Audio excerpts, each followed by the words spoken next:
Welcome everyone. Today we're diving into object-oriented programming. I'm excited to kick off this journey with you. This is Chapter 2, and it's all about Introduction to Java Elements.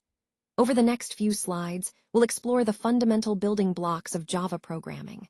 We'll look at classes, objects, methods, and more. But for now, let's just get started and see where this learning path takes us. Welcome to this next part of our presentation. Today, we're going to start exploring the fundamental elements of Java. First, we'll look at the Java development environment, focusing on variables and how we declare them. Understanding variables is crucial because they are the building blocks for storing data in your programs. Next, we'll dive into classes and objects, which are the core concepts of object-oriented programming in Java.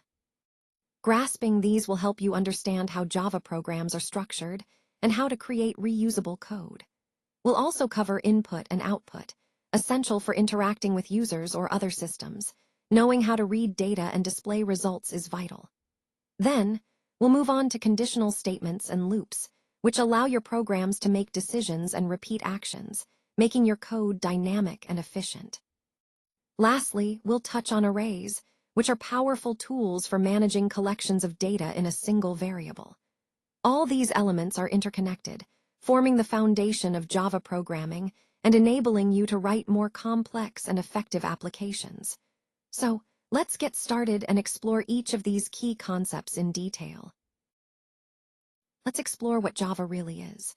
Java is a high-level programming language, meaning it's designed to be easy to read and write, while also being powerful enough to handle complex tasks. It's known for being robust, which means it can handle errors gracefully and run reliably. Java is also object-oriented, so it organizes code into objects, making it easier to manage and reuse. Security is a key feature, ensuring that programs written in Java can run safely across different environments. Java was developed by James Gosling at Sun Microsystems back in 1995, and today it's owned by Oracle. Interestingly, its original name was Oak, but due to trademark issues, it was renamed Java. Now, when we talk about Java, it's important to understand that it's both a language and a platform. The platform aspect refers to its ability to run on any hardware or software environment, what we call platform independence. This is made possible through components like the Java Runtime Environment, or JRE, and the Application Programming Interface, or API.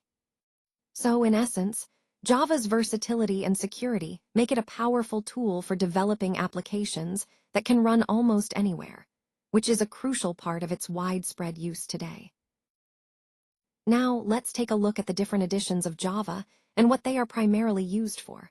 First, we have Java SE, which stands for Standard Edition. This edition is mainly designed for developing desktop applications that run on individual computers. It provides the core libraries and features needed for most general-purpose programming. Next, we have Java EE, or Enterprise Edition. This is geared towards server-side development, including web applications and large-scale enterprise systems. It's used when building applications that require robust backend support, scalability, and security. Then there's Java ME, the Micro Edition. This edition focuses on small devices and mobile development. It's perfect for creating applications for devices like feature phones, embedded systems, or other resource-constrained environments. So, in essence, these editions help us target different platforms and use cases within the Java ecosystem. Understanding these distinctions is key as we explore how Java can be tailored to various development needs. Let's talk about the Java development environment. This refers to the set of tools and software you'll need to write, compile, and run Java programs effectively. Think of it as your workspace where all the magic happens. The main components of this environment include the Java Development Kit, or JDK, which provides the core tools for developing Java applications. Then there's the Integrated Development Environment, or IDE, like Eclipse or IntelliJ IDEA, which makes writing and managing code much easier with features like code completion and debugging. Additionally, you'll need the Java Runtime Environment, or JRE, to run Java applications outside of the development environment. These components come together to create a seamless workflow, allowing developers to focus on building great applications without worrying about the underlying setup. So, understanding this environment is crucial because it forms the foundation for everything you'll do in Java development. Let's take a closer look at the phases of a Java program. This slide illustrates the process involved in compiling and executing Java code. First, when you write your Java source code, it goes through the compilation phase. Here, the Java compiler checks your code for errors and translates it into bytecode, which is stored in a class file. This bytecode is platform independent, meaning it can run on any device that has a Java Virtual Machine, or JVM. The next step is execution, where the JVM loads the bytecode and interprets or compiles it into machine-specific instructions. This is what makes Java a write once, run anywhere language. Understanding these phases helps us see how Java manages to be both flexible and secure. It's a crucial part of appreciating the overall architecture of Java programs. Cont. Now, as we move forward, I want to emphasize the importance of understanding the key points on this slide. These points are crucial because they build on what we've discussed so far and set the stage for the next part of our presentation. It's all about connecting the dots and seeing how each element fits into the bigger picture. By thoroughly exploring these concepts, we can better appreciate their impact and relevance. So, let's keep in mind that these ideas are not isolated. They are interconnected and essential for achieving our overall goals. Understanding this connection will help us make more informed decisions moving forward. So, what exactly is a variable in Java? Well, a variable is essentially a name that refers to a specific memory location, and that location holds a value of a certain data type. Think of it as a container that stores data you want to work with during your program's execution. It's a fundamental concept because it allows us to store, access, and manipulate data dynamically as the program runs. Now, when we declare a variable in Java, there's a specific syntax we follow. First, we specify the data type, like int for integers, double for decimal numbers, string for text, boolean for true or false, char for characters, and so on. Then, we give the variable a name, something meaningful so we can easily identify it later. An important point to remember is about default values. If you don't explicitly assign a value when declaring a variable, Java automatically assigns default ones: 0 for numeric types, false for booleans, and null for objects. This helps prevent some common errors and makes your code more predictable. Overall, understanding variables is crucial because they form the backbone of any program. Without them, we couldn't store or manipulate data effectively. By mastering how to declare and use variables, you're taking a significant step toward writing functional and efficient Java code. Now let's talk about Java variable naming conventions. First, it's important to remember that variable names cannot contain white spaces. For example, trying to name a variable as int number equals 100 is invalid because of the space. Instead, we should use a single word or a proper naming style. Also, variable names shouldn't start with a digit or include special characters like @ %, and asterisk, plus, slash, backslash, or. These characters are not allowed in Java identifiers and can cause errors. Another key point is that variable names are case-sensitive. This means that total, and total are considered 3 different variables, so be consistent with your casing to avoid confusion. It's also crucial to avoid using Java keywords or class names as variable names because that can lead to ambiguity or errors in your code. For example, you shouldn't name a variable class or int, as these are reserved words. According to Java coding standards, variable names should start with a lowercase letter or an underscore. For example, my variable or temp.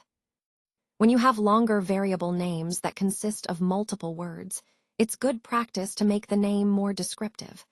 You can do this by using camel case, like first name.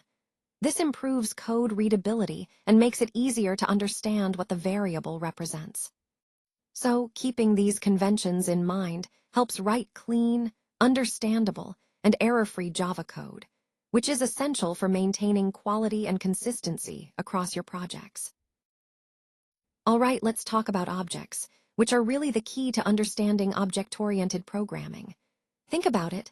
Look around you and you'll see many examples of real-world objects. For instance, classrooms, students, chalks, blackboards, and more. These are all familiar objects we encounter daily. Real-world objects share two main characteristics. First, they have a distinct identity, and second, they have behaviors or actions they can perform. For example, students have names, ages, and genders, and they can study or participate in activities. Now, when we move to software, objects are conceptually quite similar to these real-world objects. They also have attributes and behaviors, which makes them a powerful way to model real-world entities in programming. So, understanding objects helps us organize our code better, making it more intuitive and closer to how we perceive the world around us. And that's really the foundation of object-oriented programming. Let's talk about methods and classes in Java. Software objects aren't just static, they have states and behaviors.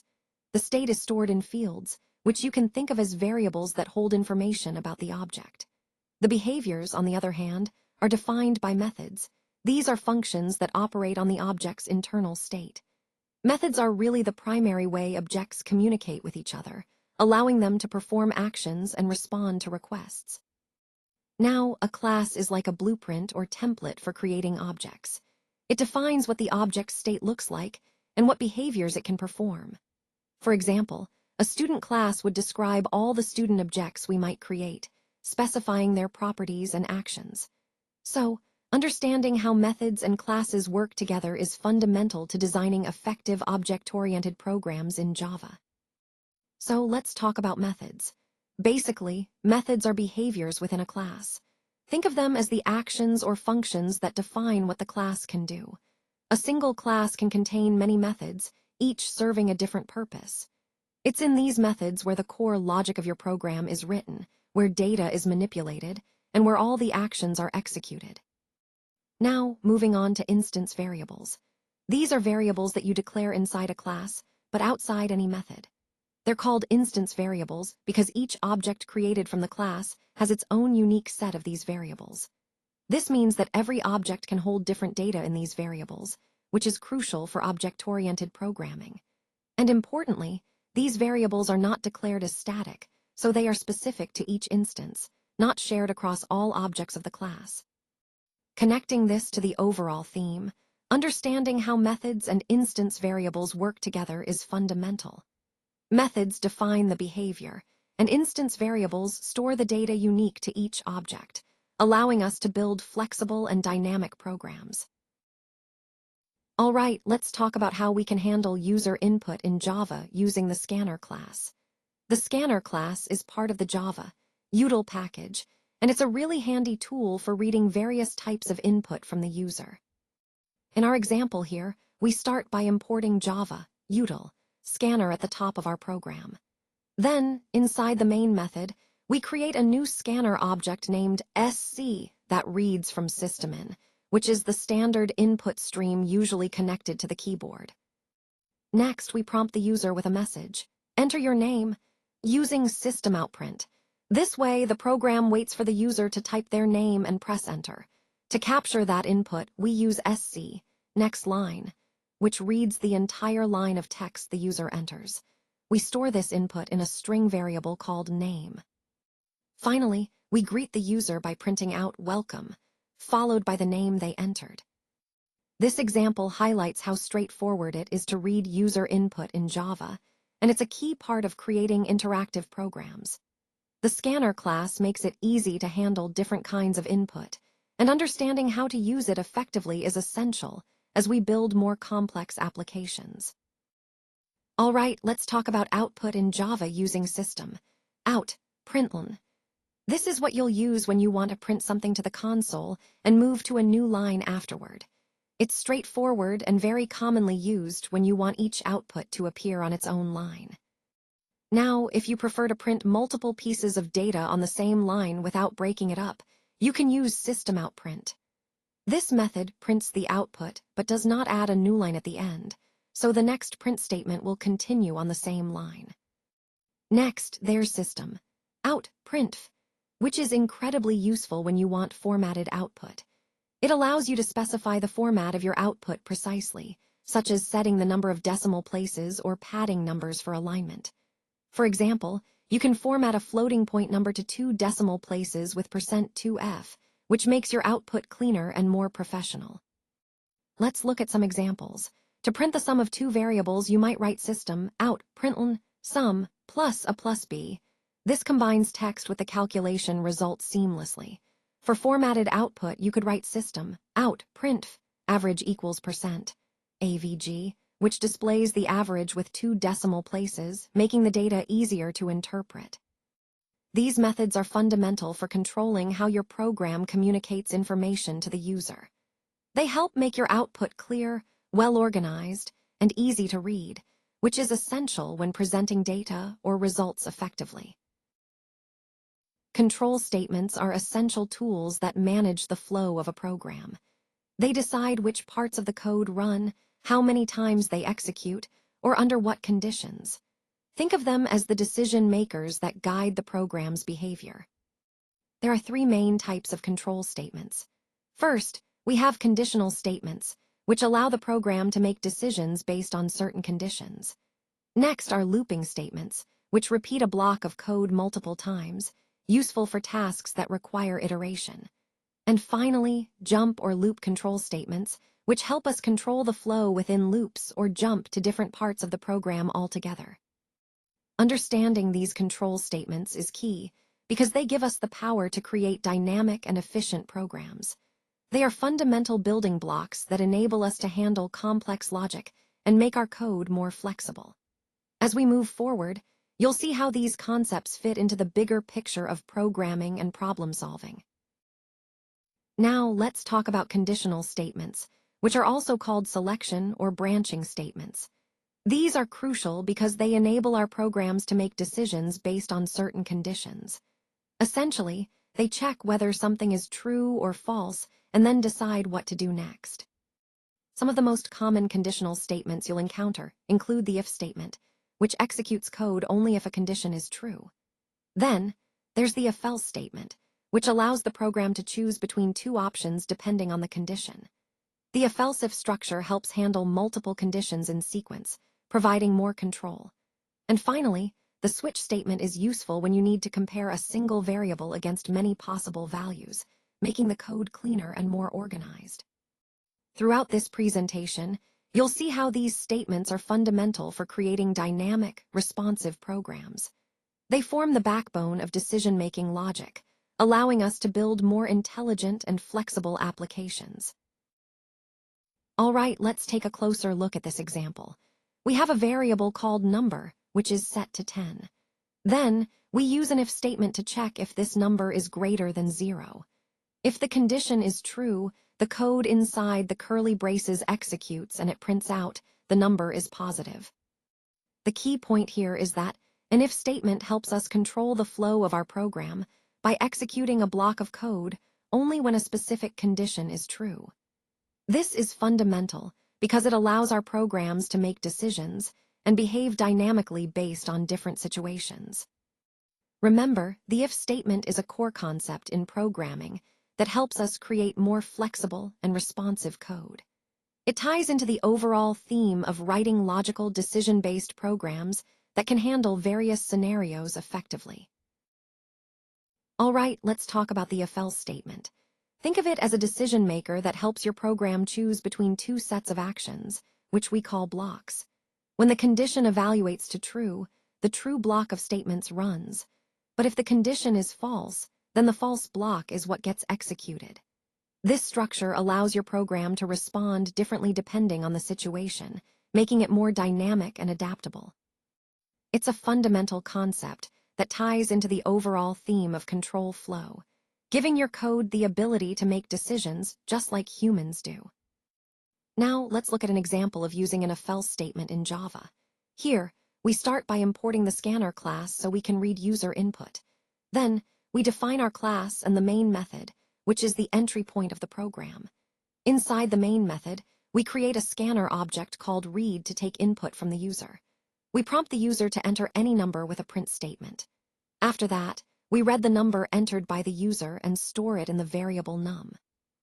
The key part here is the if-else statement. We check if the number is even by testing if the remainder when divided by 2 equals 0. If this condition is true, we print that the number is even. Otherwise, the else part executes, and we inform the user that the number is odd. This example highlights the fundamental use of if-else statements to execute different blocks of code based on a condition. It's a simple yet powerful way to make your programs responsive to different inputs. Remember, these conditional statements are essential for decision-making in programming, helping your programs behave differently depending on various situations. All right, let's take a closer look at the if-else if statement. This is a powerful tool when we need to evaluate multiple conditions. Basically, it allows us to check several possibilities one after the other. The syntax starts with an if statement where we specify our first condition. If that condition is true, the corresponding block of code runs. If not, we move on to the else if, which checks another condition. We can have as many else if statements as we need, each testing a different condition. If none of these conditions are true, then the else block runs as a default. This structure helps us handle multiple scenarios in a clear and organized way, which is essential for making decisions in our programs. It connects directly to the overall theme of control flow, giving us the ability to make our code more flexible and responsive to different situations. All right, let's talk about the switch case statement. This is a really useful structure when you need to compare a single value against multiple possible options. Instead of writing multiple if-else statements, switch makes the code cleaner and more readable. The general syntax starts with the switch keyword, followed by the selector in parentheses. This selector is the variable or expression you want to evaluate. Inside the curly braces, you define different cases, each with a label, like label 1, label 2, and so on. Each case contains the statement S to execute if the selector matches that label, and it typically ends with a break statement. The break is important because it prevents the code from falling through to the next case after executing one. There's also an optional default case, which runs if none of the labels match the selector. Think of it as a catch-all for any unexpected or unmatched values. So, in summary, switch statements are a powerful way to handle multiple conditions based on a single variable, making your code more organized and easier to maintain. This ties into our overall theme of writing efficient, clear code by choosing the right control structures. Loops in Java are a really useful feature that allow us to execute a specific part of our program repeatedly, as long as a certain condition is true. Think of them as a way to automate repetitive tasks, making our code more efficient and easier to manage. For example, instead of writing the same print statement 100 times, we can just use a loop to do it for us, saving time and reducing errors. There are 3 main types of loops in Java: for, while, and do while. Each has its own way of controlling how many times the code runs, but all serve the purpose of repeating actions based on conditions. Understanding these loops is key because they form the backbone of many programming tasks, especially when we need our programs to perform repetitive operations seamlessly. This ties into our overall theme of writing more efficient, effective code. Mastering loops helps us control the flow of our programs in a flexible way, which is essential as we build more complex applications. All right, let's talk about the for loop. This is a fundamental concept in programming that allows us to execute a block of code repeatedly, a specific number of times, until a certain condition is no longer true. The syntax is quite straightforward. It starts with the keyword for, followed by parentheses containing 3 parts separated by semicolons. First, we have the initialization, which is where we declare our variables and set their starting values. This part runs only once at the beginning. Next, we have the condition. This is a Boolean expression that gets evaluated before each iteration of the loop. If it's true, the code inside the loop runs. If it's false, the loop stops. And finally, we have the update part. Usually, this is where we increment or modify our variables to eventually make the condition false and terminate the loop. Once inside the loop, the code you want to repeat is placed within the curly braces. It's important to understand that the initialization happens just once, then the condition is checked, and if it's true, the code runs. After that, the update runs, and the cycle repeats until the condition evaluates to false. This structure is key because it provides a clear and controlled way to repeat tasks, which ties into our overall theme of efficient programming. It helps us automate repetitive actions while maintaining clarity and control over the process. All right, let's take a look at this part of the flow chart. When we talk about the for loop, the update expression is really important because it updates the value that we initially set up at the start. Think of it as the step that moves us forward in each iteration.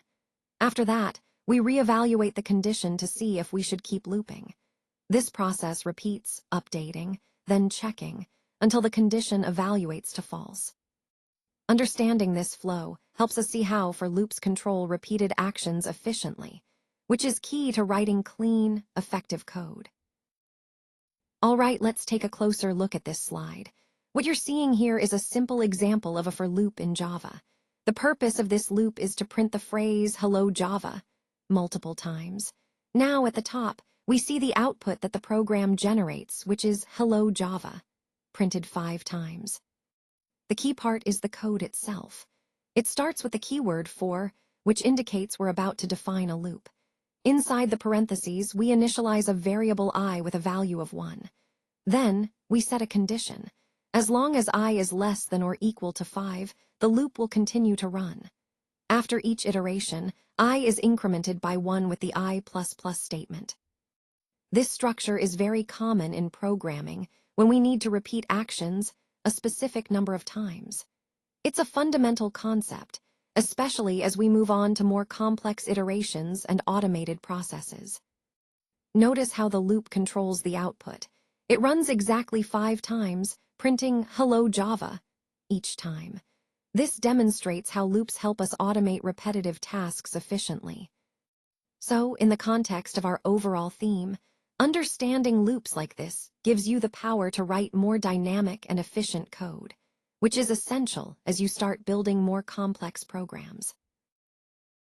Let's talk about the while loop. It's a fundamental control structure that allows us to run a specific piece of code repeatedly, but only until a certain condition is no longer true. The syntax is quite straightforward. We start with the keyword while, followed by a condition inside parentheses, and then a block of code inside curly braces. This block of code will keep executing over and over again as long as the condition inside those parentheses evaluates to true. The moment it becomes false, the loop stops, and the program continues with the rest of the code. What's really important to understand here is that the condition is evaluated at the beginning of each iteration. If it's true, the code inside the loop runs. If it's false, the loop exits. This makes the while loop very useful when you need to repeat actions until a certain state or condition is achieved. It connects directly to our overall theme of controlling program flow efficiently and effectively. Now let's look at what happens after executing the body of the loop. The condition is evaluated again, and this step is crucial because it determines whether the loop will run another cycle. This process keeps repeating, checking the condition, executing the loop body if it's true, until eventually the condition evaluates to false. When that happens, the loop stops, and the program continues with the next part of the code. This is the core mechanism that makes the while loop so powerful for repetitive tasks, as it keeps executing as long as the specified condition holds true. All right, let's look at this example of a while loop in action. We start with an integer variable called I, and we initialize it to 1. The key point here is that the while loop will keep executing as long as the condition I is less than or equal to 5. Inside the loop, we print out the current value of I with a message, so we can see the progress. After each iteration, we increment I by 1 using I++. This ensures that eventually, I will reach 6, and the condition will no longer be true, stopping the loop. This example is a simple way to demonstrate how a while loop can be used to repeatedly perform an action until a certain condition is met. It's a fundamental concept that helps us control the flow of our programs efficiently. Let's talk about the do-while loop. One of its key features is that it guarantees the block of code inside it will run at least once, even if the condition is false right from the start. This is different from other loops, like the while loop, which check the condition before executing. The syntax is straightforward. You start with the keyword do, then open a brace, write your code, close the brace, and then have the while statement with the condition in parentheses, ending with a semicolon. Here's how it works. The loop body executes first, immediately. After that, the condition is evaluated. If the condition turns out to be true, the loop repeats, executing the body again. If it's false, the loop stops. This structure is useful when you want to ensure that a certain set of actions happens at least once, regardless of the initial condition.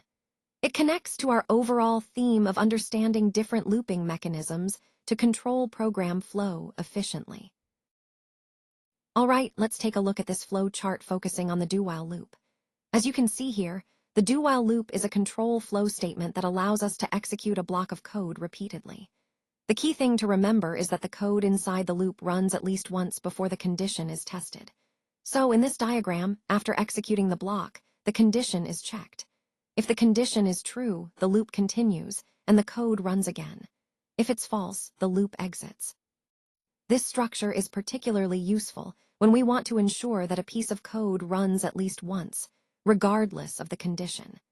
It's a common pattern in situations where the initial execution needs to happen before any decision is made. Throughout our presentation, understanding how this flow works helps us write more efficient and predictable loops in our programs. All right, let's look at this example that demonstrates a do-while loop.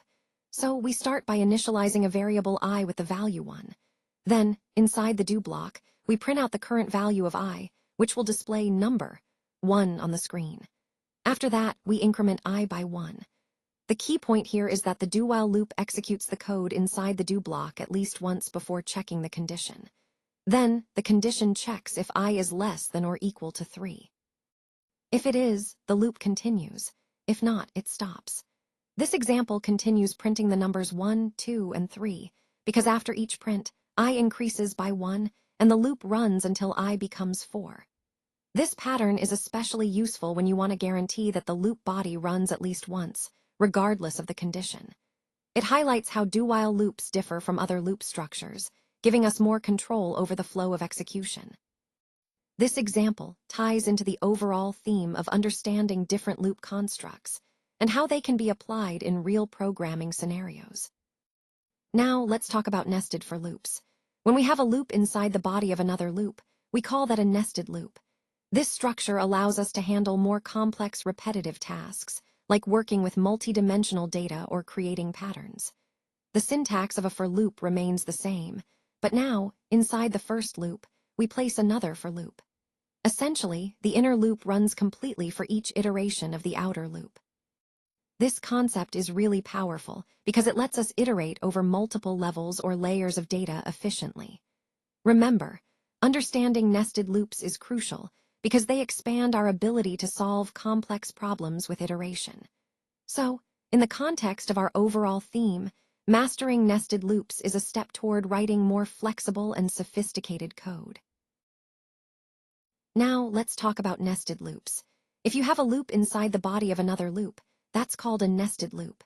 Think of it like a loop within a loop, working together to handle more complex tasks. For example, imagine you're processing a grid or a matrix. One loop might go through each row, and the inner loop goes through each column within that row. This structure allows you to perform operations on multi-dimensional data efficiently. Nested loops are powerful because they let us handle layered or hierarchical data structures by repeating processes at different levels. So, understanding how nested loops work is essential for writing more advanced and flexible programs. Let's talk about the break statement in Java. When you use this statement inside a loop, it immediately terminates the loop's execution. Essentially, as soon as the break is encountered, the program jumps out of the loop and moves on to the next statement after the loop. This can be really useful if you want to stop looping once a certain condition is met, without waiting for the loop to naturally finish. For example, if you're searching for a specific item in a list and you find it, you can use break to exit the loop right away. Remember, the key point here is that break provides a quick way to exit a loop prematurely, giving you more control over your program's flow. All right, let's talk about the continue statement. So on this slide, you see a simple sequence of numbers, 1, 2, 4, 5. Now, the key idea here is that the continue statement allows us to skip over one iteration of a loop when a certain condition is met. Instead of executing the remaining code in that iteration, it jumps straight to the next cycle of the loop. For example, if we're looping through these numbers and we encounter a specific condition, say, a number that we want to skip over, the continue statement will help us do that. It's particularly useful when we want to ignore certain cases without breaking out of the entire loop. So, in essence, it helps us control the flow more precisely, making our code cleaner and more efficient. This concept fits into our overall theme of controlling program flow and making decisions within loops. Let's talk about arrays. An array is essentially a collection of similar data values that share a single name. Think of it as a container that holds multiple items of the same type. In Java, you can imagine an array as a special kind of variable designed to store more than one value at a time. What's interesting is that arrays are actually objects in Java, and we create them dynamically using the new operator. Now, to access these individual elements, we use something called index values. These index values start at 0 and go up to size -1, which means if you have an array of 5 elements, the indices run from 0 through 4. Using these index values, you can easily access or modify specific elements within the array. This concept of arrays is crucial because it allows us to manage collections of data efficiently and connect well with our overall goal of understanding data structures and how Java handles data storage. Let's look at an example to understand this better. Instead of declaring multiple individual variables like int num1 equals 10, int num2 equals 20, and int num3 equals 30, we can simplify it by using an array. For example, we can write int numbers equals 10, 20, 30. This way, we are grouping related data together in a single structure. Now let's talk about the syntax for declaring an array. You start with the data type, followed by square brackets, then the array name, an equals sign, and finally the size of the array in brackets. For instance, int marks equals new int 5. This creates an array called marks that can hold 5 integers. Alternatively, you can declare and initialize the array at the same time, which is often more convenient. For example, int marks 90, 85, 75, 80, 95. Here, you're creating the array and immediately assigning values to it. Overall, understanding this syntax helps us efficiently manage collections of data, especially when dealing with multiple related values in our programs. Now let's talk about accessing array elements. Each element in an array has an index number, and these start from 0. So the first element is at position 0, the second at 1, and so on. The syntax to access an element is straightforward, followed by square brackets containing the index number. For example, if we have an array called marks, then marks 0 would give us the first element. If we write system out println marks 0, it will print out the value of the first element. Similarly, marks 4 would access the fifth element, since counting starts from 0 and printing it with system out println will display its value. Now let's move on to changing array elements. It's simple to update a value in an array by assigning a new value to a specific index. For instance, if I want to change the third element in the marks array, I would write marks2 equals 88. Remember, since indexing starts at 0, the third element is at position 2. After changing it, if I print out marks2, we'll see the new value, which is 88 in this case. Connecting this to the bigger picture, understanding how to access and modify array elements is fundamental because it allows us to work dynamically with data stored in arrays. Whether we're retrieving information or updating it, these operations are key to efficient programming. Now let's talk about the types of arrays in Java. There are two main types we need to understand: one-dimensional arrays and multi-dimensional arrays. A one-dimensional array is basically like a list or a single row of elements, all of the same type. Think of it as a simple line of data points. The syntax for this is pretty straightforward.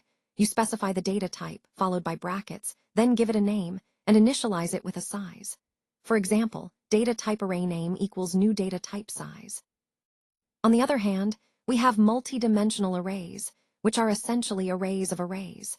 The most common example is a two-dimensional array, which you can imagine as a table with rows and columns. This structure is really useful when you need to organize data in a grid format. The syntax here involves two sets of brackets. Array name equals new data type rows columns. Understanding these two types is crucial because they form the foundation for managing collections of data in Java. Whether you're working with simple lists or complex grids, knowing how to declare and initialize these arrays will help you write more efficient and organized code. Now let's look at this example where we display elements of a 2 by 3 matrix. The outer loop runs twice, once for each row, and the inner loop runs 3 times for each column within that row. Inside the inner loop, we're printing out each element followed by a space, so all the elements of a row appear on the same line. After finishing each row, we use println to move to the next line, which neatly displays the entire matrix in a grid format. In the example, the matrix is initialized with 2 rows and 3 columns, and specific values are assigned to each element, like 1, 2, 3 in the first row, and 4, 5, 6 in the second. This setup is a great way to visualize how multi-dimensional arrays work, especially when you're trying to organize data in rows and columns. The key takeaway here is understanding how nested loops can be used to traverse a two-dimensional array efficiently, allowing us to process or display each element systematically. This concept is fundamental when working with matrices or tables in programming, and it connects directly to our broader theme of data organization and manipulation in code. And that brings us to the end of Chapter 2. I hope you've gained a clear understanding of the key concepts we've discussed so far. Remember, the ideas we've explored in this chapter lay the foundation for the rest of the presentation, connecting the dots for a comprehensive view. As we move forward, keep these concepts in mind because they'll be crucial for understanding the upcoming material. Thank you for your attention, and I look forward to continuing our journey in the next chapter.